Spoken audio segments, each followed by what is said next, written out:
আসসালামু আলাইকুম, কেমন আছেন আপনারা সবাই? অ্যাট হোম কুকিং থেকে আপনাদের সবাইকে স্বাগতম।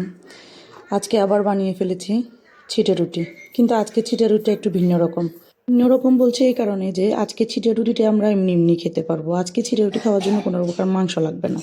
চলুন দেখে নিই। বাটিতে আমি আধা কাপ ময়দা আর 1 কাপ চালের গুঁড়ি নিয়ে পরিমাণ মতো লবণ, আর যেহেতু আজকে ছিটে রুটিটা একটু মিষ্টি হবে তাই আমি এখানে আধা কাপ চিনি আর একটু পানি দিয়ে ভালো করে কাইটা তৈরি করে নেব। কায়ের মিশ্রণটা পাতলা করে তৈরি করে নিয়ে কাইটা আমি 3 ভাগে ভাগ করে নিয়ে 1 ভাগ সাদা রাখবো, আর 2 ভাগের ভিতরে আমি একটু অরেঞ্জ কালার আর হালকা একটু লাল ফুড কালার দিয়ে ওটাকে একটু পিঙ্ক কালার করে নেব।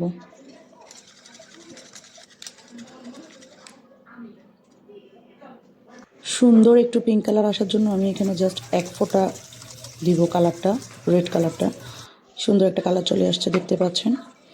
এবার আমি চুলায় প্যান বসিয়ে প্যানটাতে হালকা একটু ঘি ব্রাশ করে আস্তে আস্তে পিঠাগুলো বানিয়ে নেব। আমি এখানে পিঠাগুলো হাত দিয়ে বানাবো। অনেকে এটা বোতলে ঢাকনায় ছিদ্র করেও বানায়।